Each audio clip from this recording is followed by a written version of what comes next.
Hello दोस्तों, कैसे आप सभी का स्वागत है आपका अपना चैनल मेक माई स्टडी पर। दोस्तों आज की इस वीडियो में मैं श्वसन तंत्र का एक एक पॉइंट आपके सामने पेश करने जा रहा हूं और उम्मीद करूंगा कि आपका एक एक टॉपिक जो है अच्छे से क्लियर हो और आने वाले जो एग्जाम में आप बैठेंगे कभी भी इस टॉपिक से अगर क्वेश्चन आता है तो आपसे कभी छूटेगा नहीं। दोस्तों विश्वास बनाइएगा, पूरे वीडियो को अंत तक देखिएगा और अच्छा लगेगा तो जरूर सब्सक्राइब कीजिएगा, क्योंकि जब तक आप सब्सक्राइब नहीं करेंगे तो मैं जब भी वीडियो लाऊंगा, अच्छा टॉपिक लाऊंगा, वो उसका नोटिफिकेशन आपको नहीं मिलेगा। तो जरूर इस चैनल को सब्सक्राइब कीजिए और ढेर सारा अपना प्यार बनाइए। सबसे पहले दोस्तों आइए जानते हैं कि श्वसन तंत्र होता क्या है। देखिए श्वसन तंत्र होता क्या है दोस्तों, तो श्वसन तंत्र यानी श्वसन तंत्र में जितने भी अंग भाग लेते हैं उन सभी अंगों को मिलाकर जो तंत्र मिलता है, जो सिस्टम बनता है, उसी को हम लोग बोलते हैं श्वसन तंत्र। अब श्वसन तंत्र का मेन काम जो होता है वो ब्रीदिंग होता है, उसको हिंदी में हम लोग बोल सकते हैं कि श्वासोच्छ्वास। अब देखिए श्वासोच्छ्वास यानी ब्रीथिंग क्या होता है, तो सांस अंदर लेने की क्रिया और बाहर छोड़ने की क्रिया को ही हम लोग बोलते हैं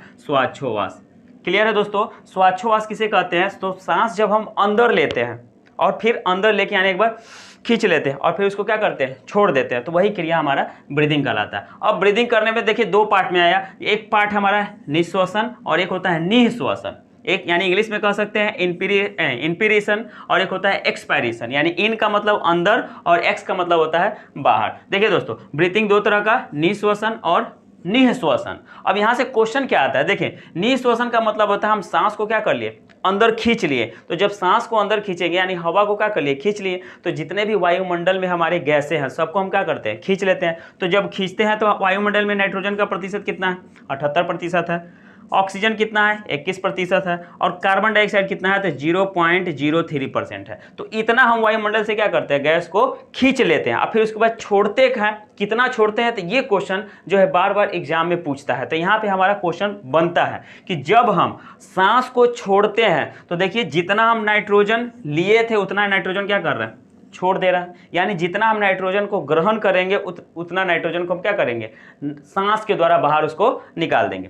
कि देखिए ऑक्सीजन हम कितना लिए थे, 21%, लेकिन निकाल कितना रहे, 16%। यहाँ पे आपका क्वेश्चन बनेगा कि निःश्वसन की क्रिया में ऑक्सीजन हम कितना प्रतिशत शरीर से क्या करते हैं, बाहर निकालते हैं, तो याद रखिएगा 16%। देखिए निःश्वसन में कार्बन डाइऑक्साइड कितना ले रहा है, तो 0.03%, जितना वायुमंडल में उतना हम ले रहे हैं, लेकिन निकाल कितना रहे हैं, तो देखिए निःश्वसन क्रिया में यानी एक्सपेरेशन में हम क्या कर रहे हैं, 3.4% क्या कर रहे हैं, कार्बन डाइऑक्साइड को निकाल रहे हैं। ये डाटा जो है लगभग में है दोस्तों, 19-20 आसपास, 16-17 कहीं ऑप्शन में मिलेगा, तो आप उससे घबराइएगा नहीं। ये 16 भी लगभग में, कभी कभी 17 भी दे देगा। तो जब निःश्वसन की क्रिया होती है तो ऑक्सीजन हम क्या करते हैं, अपने शरीर से 17% बाहर निकाल देते हैं। लिए 21% और निकाले कितना, देखिए 16 से 17% निकाल देते हैं। उसी तरह देखिए हम कार्बन डाइऑक्साइड लिए 0.03%, लेकिन जब हम अपने शरीर से जब बाहर निकालते हैं कार्बन डाइऑक्साइड कितना निकालते हैं, तो 3.4%। तो ये जो था श्वसन तंत्र के जो है क्रिया जो था, एक निःश्वसन और एक निःश्वसन। अब आइए दोस्तों हम जानते हैं कि श्वसन अंग क्या, कौन कौन से महत्वपूर्ण अंग हैं। जैसे मान लीजिए कि स्तनधारी हो गया, तो स्तनधारी क्या करता है, अपना श्वसन अंग उसका क्या है, तो उसका श्वसन अंग हमारा क्या है, फेफड़ा है। इस चित्र को आप जो देख रहे हैं, इस चित्र का एक एक पॉइंट जो आप देख रहे हैं, मैं एक एक पॉइंट को अच्छे से डिस्कशन करूंगा, बस वीडियो में बने रहिएगा। अब आइए जानते हैं कि कुछ महत्वपूर्ण श्वसन अंग कौन से हैं। देखिए दोस्तों अब आइए हम जानते हैं कि कुछ श्वसन अंग यानी कुछ जीव जंतुओं के श्वसन अंग जो है अक्सर एग्जाम में पूछा जाता है। जैसे स्तनधारी के श्वसन अंग सब लोगों को पता है कि वो हम फेफड़ा से लेते हैं। अगर आपसे बिच्छू का पूछ दे, कीड़े मकोड़े का पूछ दे कि कीड़े मकोड़े आखिर सांस यानी श्वसन की क्रिया कैसे करते हैं, किस अंग से करते हैं, अक्सर ये क्वेश्चन पूछा गया है। तो आइए कुछ इंपॉर्टेंट जो है कई बार एग्जाम में रिपीट किया हुआ जो टॉपिक है मैं उसको लाया हूँ। देखिए सबसे पहले देखिए कि कुछ महत्वपूर्ण श्वसन अंग कौन कौन से हैं। तो आपको पता है कि स्तनधारी, स्तनधारी का मतलब कि जितने भी स्तनधारी यानी जो अपने बच्चों को क्या करते हैं, दूध पिलाते हैं, यानी उसको कह सकते हैं कि मैमल्स। तो जितने भी मैमल्स होते हैं वो अब उसका श्वसन अंग का नाम क्या है, तो याद रखिएगा फेफड़ा, जिसको कह सकते हैं लंग्स। यानी स्तनधारी जो श्वसन का जो अंग होता है वो होता है फेफड़ा। उसी तरह देखिए मछली जो हमारा जलीय जीव होता है, जितने भी जलीय जीव होंगे वो किससे सांस लेगा, तो गलफड़ा। मछली को हमेशा देखते होंगे कि यहाँ पर जो ऐसे ऐसे ऐसे ऐसे ऐसे ऐसे करते रहता है, तो वो गलफड़ा से क्या करता है, अपना श्वसन क्रिया शुरू करता है। यानी एक बार सांस लेता है, एक बार सांस क्या करता है, छोड़ता है। तो वो मछली का जो अगर पूछ देगा कि जितने भी जलीय जीव हैं, मछली नहीं जितने भी जलीय जीव हैं वो सब सांस किससे लेते हैं, तो वो गलफड़ा या उसको कह सकते हैं क्लोम के द्वारा। देखिए तीसरा कीड़े मकोड़े, ये क्वेश्चन कई बार पूछा गया दोस्तों कि कीड़े मकोड़े जो है श्वसन की क्रिया करते हैं, किस अंग के द्वारा करते हैं, तो याद रखिएगा वो ट्रेकिया के द्वारा करते हैं। यानी कीड़े मकोड़े जो है श्वसन अंग क्या है, नाम क्या है दोस्तों, तो वो ट्रेकिया के द्वारा। हमारे में भी देखिए ट्रेकिया होता है, ये जो ये दिखाई दे रहा है ये हमारा ट्रेकिया है। तो वो बाहर से ही बाहर क्या करता है, कीड़े मकोड़े सांस लेता है और सांस को क्या करता है, छोड़ता है। तो कीड़े मकोड़े का जो श्वसन अंग होता है उसका नाम है ट्रेकिया। ये कई बार क्वेश्चन एग्जाम में पूछा गया है। देखिए मेढक, मेढक इंपॉर्टेंट यहाँ पर है क्योंकि मेढक का 3 कंडीशन है दोस्तों। मेढक का 3 कंडीशन ये है कि जब मेढक जमीन पर रहता है तो उसका श्वसन अंग कुछ और रहता है, जब वो मिट्टी के अंदर रहता है तो उसका श्वसन अंग कुछ और रहता है, और जब वो छोटे अवस्था यानी बच्चा में जब रहता है तो उसका श्वसन अंग कुछ और रहता है। तो आइए पहले जानते हैं, मेढक जो है जब जमीन के ऊपर रहेगा तो वो फेफड़ा से सांस लेगा। याद रखिएगा, जब जमीन के ऊपर रहेगा तो किससे सांस लेगा, फेफड़ा से। लेकिन जब जमीन के अंदर रहेगा यानी मिट्टी के अंदर रहेगा तो वो किससे सांस लेगा, त्वचा से लेता है दोस्तों। यही मेढक का जो बचपन वाला अवस्था है यानी जो छोटे छोटे रहते हैं, तो वो जब देखते होंगे कि मछली की तरह ही जो छोटे छोटे उनके बच्चे दिखाई देते हैं। तो जो मेढक का जो बच्चा होता है वो गिल्स के द्वारा क्या करता है, सांस लेता है और छोड़ता है। तो याद रखिएगा मेढक क्या हो गया, जब जमीन के ऊपर रहेगा तो फेफड़ा के द्वारा, जब मिट्टी के अंदर रहेगा तो त्वचा के द्वारा, और जो मेढक का जो बच्चा होता है उसका श्वसन अंग का नाम क्या है दोस्तों, गिल्स के द्वारा। ठीक है, अब देखिए हमारा बिच्छू है, ये क्वेश्चन कई बार पूछा गया है कि बिच्छू का जो श्वसन अंग है उसका नाम क्या है, तो याद रखिएगा ये बुकलंग्स। तो ये कुछ महत्वपूर्ण श्वसन अंग थे। अब आइए जानते हैं कि हमारे श्वसन को जो है मार्ग यानी कुछ रास्तों के माध्यम से जो है हमारा सांस जो है फेफड़ा के पास पहुंचता है। तो उस मार्ग में कौन कौन से अंग भाग लेते हैं, सबसे पहले उसको जान जाते हैं। देखिए पहले श्वसन मार्ग क्या होता है, तो श्वसन क्रिया में जो जो अंग भाग लेते हैं उसी को हम लोग क्या कहते हैं, श्वसन मार्ग कहते हैं। पहला जो हमारा मार्ग है वो हमारा है नासा छिद्र। इस नासा छिद्र में देखिए जो हमारा नाक है इसी में जो है छोटे छोटे रोए जैसा बाल पाया जाता है। ये बाल क्या करता है कि जब हमारे वायुमंडल में जो धूल कण जो हमारे नाक के माध्यम से घुसता है, उस धूल कण को क्या करता है, वो छोटे छोटे बाल उसको रोक लेता है। ठीक है, तो उसका काम जो है ये नासा छिद्र करता है। नासा छिद्र के जैसे ही हम आगे पहुंचते हैं, देखिए ये हमारा हो गया नासा छिद्र, जैसे ही इसके ऊपर पहुंचेंगे तो यहाँ पर आएगा हमारा नासिका। यहाँ पर देखते होंगे हड्डी के आकार, यही इसी हड्डी के पास जो है हमारा एक तरल पदार्थ पाया जाता है, उस तरल पदार्थ का नाम है म्यूकस। याद रखिएगा दोस्तों, पूछता है कि नासिका में एक तरल चिपचिपा पदार्थ पाया जाता है, उस पदार्थ का क्या नाम है, तो याद रखिएगा म्यूकस। ये म्यूकस क्या करता है कि जब धूल कण हमारे इस बाल को क्या करता है, पार कर जाता है, तो छोटे छोटे धूलकण जो है मान लीजिए कि हमारा नासा छिद्र है, नासा छिद्र में हमारा क्या है, छोटा छोटा रोआ है यानी बाल है, उसका करता है कभी कभी रोक लेता है और कभी कभी क्या करता है, नहीं रोक पाता है। तो वो म्यूकस क्या करता है, उसको जाकर रोक लेता है, उसको चिपका देता है, ताकि जो है हमारे श्वसन मार्ग में वो धूलकण नहीं जा सके। तो याद रखिएगा कि नासिका में यानी इस हड्डी के पास एक चिपचिपा पदार्थ पाया जाता है जिसका नाम है म्यूकस। उसके नीचे आएंगे, यानी देखिए नासिका छिद्र में तीसरा जो मार्ग है हमारा ग्रसनी, जिसको हम लोग बोलते हैं फेरिंग्स। ये ग्रसनी क्या है, तो यहाँ पर जो है दोस्तों सांस भी यानी श्वसन भी होता है, श्वसन की क्रिया भी होती है और भोजन निगलने का भी यहीं से जाता है। यानी समझ लिए कि एक ग्रसनी एक प्रकार का तार है जो हवा भी जाता है और भोजन भी जाता है। इसको अच्छे से डिस्कशन करेंगे। चौथा पॉइंट हमारा लैरिंग्स। लैरिंग्स को ही हम लोग दोस्तों बोला जाता है, देखिए यहाँ पे आप देख रहे होंगे ये हमारा लैरिंग्स है। ये लैरिंग्स को हम लोग बोलते हैं वॉइस बॉक्स। वॉइस बॉक्स का मतलब कि जैसे हमारे यहाँ पर आप देख रहे होंगे इसी को हम लोग बोलते हैं लैरिंग्स। अगर आप इसको रोक लेंगे तो आपका आवाज नहीं निकलेगा, तो लैरिंग्स को ही हम लोग बोलते हैं वॉइस बॉक्स। यहीं पर लैरिंग्स के पास ही देखिए दोस्तों, इसके बाद जो है हमारा जो है ट्रैकिया है। ये ट्रैकिया क्या है, तो आप देख रहे होंगे कि ये लंबी आकार की जो है ये पाइप जैसा दिखाई दे रहा है, इसी को हम लोग बोलते हैं ट्रैकिया। ठीक है, और ट्रैकिया के ऊपर देख रहे होंगे एक रिंग जैसा इसको जो है चारों तरफ से घेरे हुआ है। ये रिंग को हम लोग बोलते हैं कार्टियोल्स। क्या बोलते हैं, कार्टियोल्स। यानी रिंग को क्या बोलते हैं दोस्तों, कार्टियोल्स। कार्टियोल्स ये क्या करता है कार्टियोल्स, कि जब ट्रैकिया में हवा नहीं रहता है, तो जब हवा मान लीजिए कोई पाइप में हवा नहीं रहेगा तो वो पाइप क्या हो जाएगा, चिपक जाएगा। तो ये कार्टियोल्स क्या करता है, इस ट्रैकिया को चिपकने से बचाता है। अगर चिपक जाएगा तो फिर क्या होगा, पूरा आवाज़ ही नहीं निकलेगा। तो ये कार्टियोल्स क्या करता है कि उस ट्रैकिया को चिपकने से बचाता है, यानी पचकने से बचाता है। तो कार्टियोल्स याद रखिएगा, कार्टियोल्स क्या करता है, ट्रैकिया को चिपकने यानी पचकने से बचाता है। ये हो गया। अगला पॉइंट देखिए हमारा ब्रोनकाई। यानी देखिए ये ट्रैकिया जो है आगे चल के 2 पार्ट में डिवाइड हो गया। देखिए ये ट्रैकिया जो है आगे चल के 2 पार्ट में डिवाइड हो गया। इन दोनों पार्ट को ही हम लोग बोलते हैं ब्रोनकाई।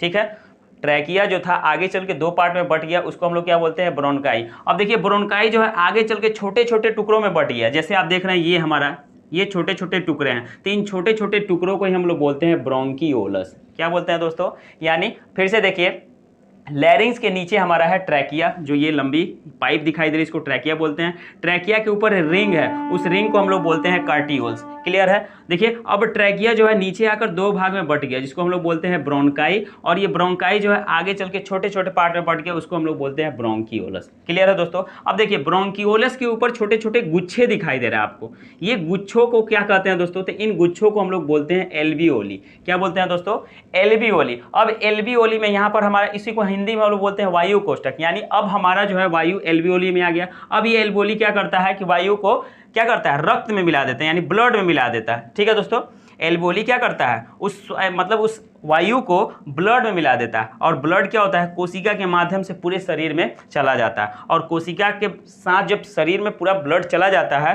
तो वो कोशिका क्या करता है, उस ब्लड को माइटोकांड्रिया में भेज देता है। तो ये जो हमारा जो था मनुष्य का श्वसन मार्ग था। क्या था दोस्तों, कि सबसे पहले नासा छिद्र, जो हमारा नाक के, देखिए नासा छिद्र इसी के, इसी में एक छोटे छोटे बाल होते हैं जो हमारे धूलकण को क्या करता है, अंदर जाने से बचाता है। अगर ये बाल नहीं रोक पाते हैं तो आगे चल के नासिका में एक चिपचिपा पदार्थ पाया जाता है जिसको हम लोग बोलते हैं म्यूकस। ठीक है दोस्तों, ये म्यूकस क्या करता है, उस धूलकण को रोक लेता है, कुछ दिन के बाद जो हम लोग उसको क्या करते हैं, उसको बाहर निकाल देते हैं। उसके बाद हमारा जो है ग्रसनी, ये ग्रसनी श्वसन का भी पाइप है और भोजन निकलने वाला भी पाइप है। क्लियर है दोस्तों। उसके बाद हमारा लैरिंग्स है, लैरिंग्स को हम लोग बोलते हैं वॉइस बॉक्स। अगर इसको हम रोक लेंगे तो हमारा आवाज क्या होगा, नहीं निकलेगा। जैसे आप यहाँ पे फिगर में देख रहे हैं, इसको हम लोग बोलते हैं लैरिंग्स। ठीक है दोस्तों, लैरिंग्स के नीचे, अब देखिए फिगर में देखिए, लैरिंग्स के नीचे ये जो लंबी पाइप दिखाई दे रही है इसको हम लोग बोलते हैं ट्रैकिया। ट्रैकिया के ऊपर एक रिंग दिखाई दे रहा है आपको। इस अगर ये रिंग नहीं रहेगा तो ये ट्रैकिया क्या होगा, जब उसमें वायु नहीं रहेगा तो पिचक जाएगा, और जब पिचक जाएगा तो हमारा क्या होगा, आवाज पूरा निकलवे नहीं करेगा। तो ट्रैकिया को क्या करता है, पिचकने यानी पचकने से बचाता है। कौन, कार्टियोल्स, याद रखिएगा। अब ट्रैकिया जो है दो पार्ट में डिवाइड हो गया, एक हमारा ब्रोंकी, देखिए एक ब्रोंकी इधर है, एक ब्रोंकी ये है। अब ये ब्रोंकी जो है छोटे छोटे देखिए भागों में डिवाइड हो गया, इन छोटे छोटे पार्ट को ही हम लोग बोलते हैं ब्रोंकियोलस। अब ब्रोंकियोस, देखिए ब्रोंकियोलस के ऊपर एक गुच्छा पाया जा रहा है, इन गुच्छा को क्या बोलेंगे दोस्तों,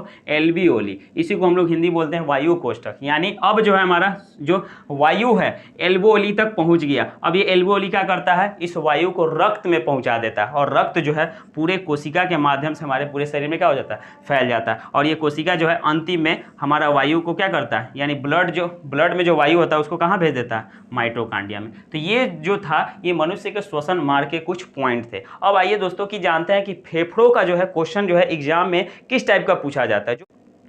देखिए दोस्तों, ये आप देख रहे होंगे कि हमारे पास दो फेफड़ा है। क्लियर है दोस्तों, हमारे पास दो फेफड़ा है। देखिए फेफड़ा जो है ना डबल दोहरी यानी दोहरी झिल्ली से बना हुआ है। फेफड़ा जो है ये झिल्ली देख रहे होंगे, इसके ऊपर जो है एक बाहर वाला झिल्ली एक अंदर वाला झिल्ली है। तो ये बाहर और अंदर वाले झिल्ली को क्या बोलते हैं, अक्सर क्वेश्चन पूछा जाता है कि फेफड़ा जो है दोहरी झिल्ली से बना है, उन झिल्ली का नाम क्या है, तो उस झिल्ली का नाम है प्लूरा मेम्ब्रेन। याद रखिएगा, जो फेफड़ा का जो झिल्ली होता है दोहरा झिल्ली, उसका नाम क्या है, प्लूरा मेम्ब्रेन। याद रखिएगा दोस्तों। अब प्लूरा मेम्ब्रेन ये तो हो गया कि फेफड़ों का जो दोहरा झिल्ली उसको बोलते हैं हम लोग प्लूरा मेम्ब्रेन। अब आके देखिए नीचे, ये आप देख रहे होंगे कि इसके तरफ ये भी बना हुआ है, यानी ये पार्ट बना हुआ है, इधर ये पार्ट बना हुआ है। तो इन पार्ट को हम लोग बोलते हैं रिब्स। रिब्स को हिंदी में बोलते हैं हमारे, यानी जो हमारा फेफड़ा है उसके किनारे किनारे जो रिब्स है वो क्या करता है, हमारे फेफड़ों को सुरक्षा प्रदान कर रहा है। वो रिब्स को ही हम लोग हिंदी में बोलते हैं पसली। यही हमारा पसली है। अब देखिए नीचे जो आप इस पार्ट को देख रहे हैं, यानी फेफड़ा के जो हमारा नीचे होता है उसको हम लोग बोलते हैं डायाफ्राम। और डायाफ्राम का काम क्या होगा दोस्तों,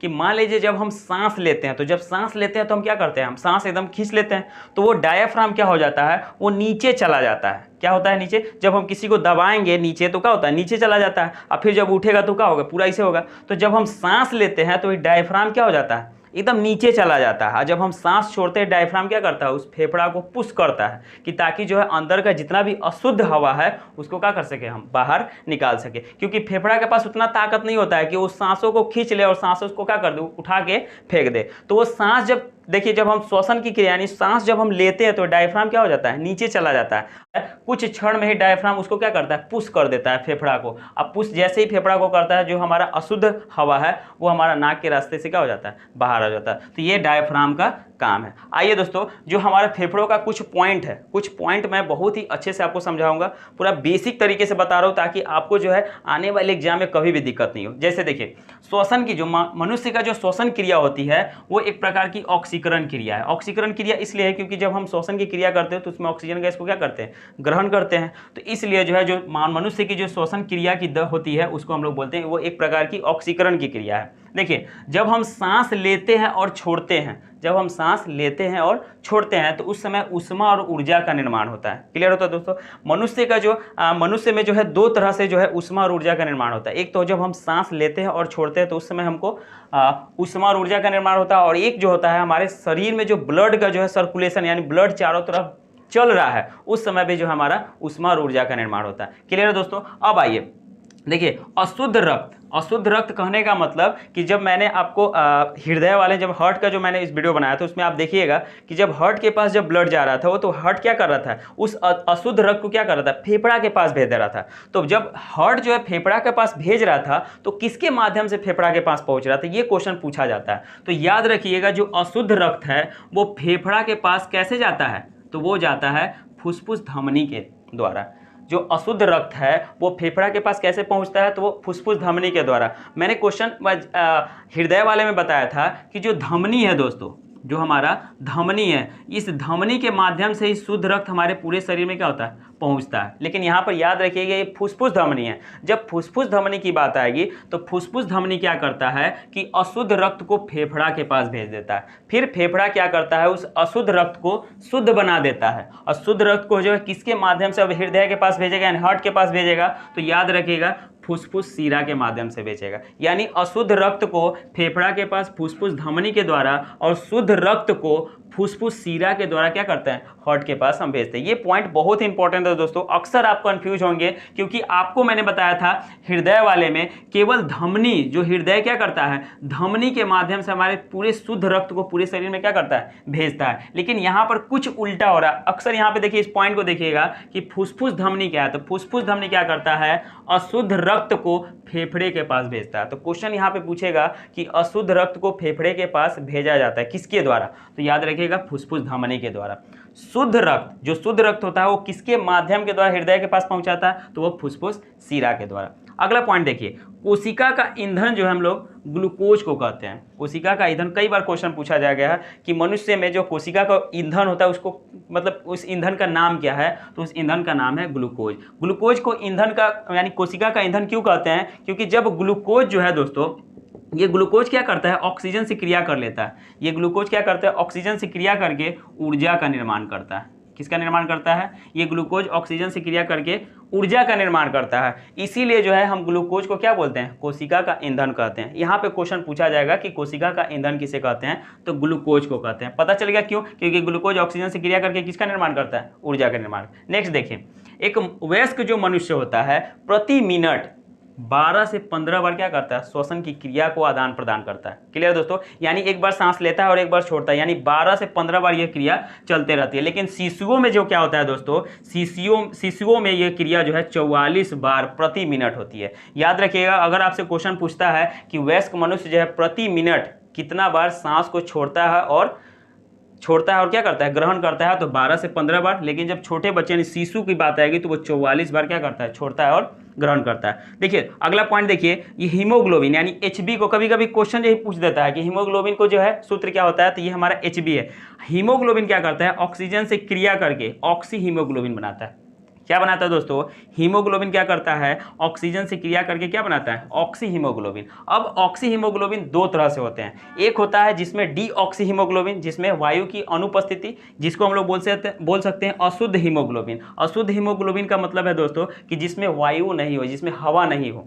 तो जब अशुद्ध हीमोग्लोबिन का जब आपसे कलर पूछेगा, अशुद्ध हीमोग्लोबिन जिसमें हवा नहीं हो तो उसका कलर पूछेगा, कई बार क्वेश्चन पूछा गया है, तो उसका कलर बताइएगा बैगनी। लेकिन जिसमें वायु की उपस्थिति होती है, जिसको हम लोग बोलते हैं शुद्ध हीमोग्लोबिन, शुद्ध हीमोग्लोबिन का कलर जो होता है वो लाल कलर का होता है। फिर से एक बार देख लीजिए कि जो अशुद्ध हीमोग्लोबिन होता है उसका कलर बैगनी कलर का होता है और जो शुद्ध हीमोग्लोबिन होता है उसका कलर लाल कलर का होता है। देखिए अगला पॉइंट देखिए, जो हीमोग्लोबिन की जो औसत मात्रा होती है एक वयस्क मनुष्य में, हीमोग्लोबिन की जो एक औसत मात्रा होती है वयस्क मनुष्य में कितना होता है दोस्तों, 15 ग्राम प्रति 100 ml होता है। अक्सर ये क्वेश्चन कई बार पूछा गया कि एक वयस्क मनुष्य में जो हीमोग्लोबिन की औसत मात्रा कितनी होती है, तो 15 ग्राम प्रति 100 ml। ठीक है दोस्तों, अगला पॉइंट हमारा हाइपोक्सिया। ये कई बार क्वेश्चन पूछा गया है कि हाइपोक्सिया रोग होता है। तो हाइपोक्सिया रोग कब होता है दोस्तों, कि जैसे जैसे आप ऊंचाई मतलब ऊंचा चलते रहेंगे, जैसे कहीं पहाड़ पे चलते रहेंगे, तो जैसे जैसे आपकी ऊंचाई बढ़ेगी उस तरह जो हवा का घनत्व और ऑक्सीजन की मात्रा क्या होगा, कम होगा। और जब शरीर में जब हवा का घनत्व और ऑक्सीजन की मात्रा जब कम होगी तो एक बीमारी हो जाएगा जिसका नाम है हाइपोक्सिया। इससे क्या होगा, आपका रक्तचाप बढ़ना शुरू हो जाएगा। ठीक है दोस्तों, तो ये कुछ इंपॉर्टेंट फैक्ट्स थे जो आपको हर एग्जाम में कहीं ना कहीं पॉइंट्स आपको देखने को मिलेगा। अगर आप स्क्रीनशॉट खींचना चाहते हैं तो आप स्क्रीनशॉट ले सकते हैं दोस्तों।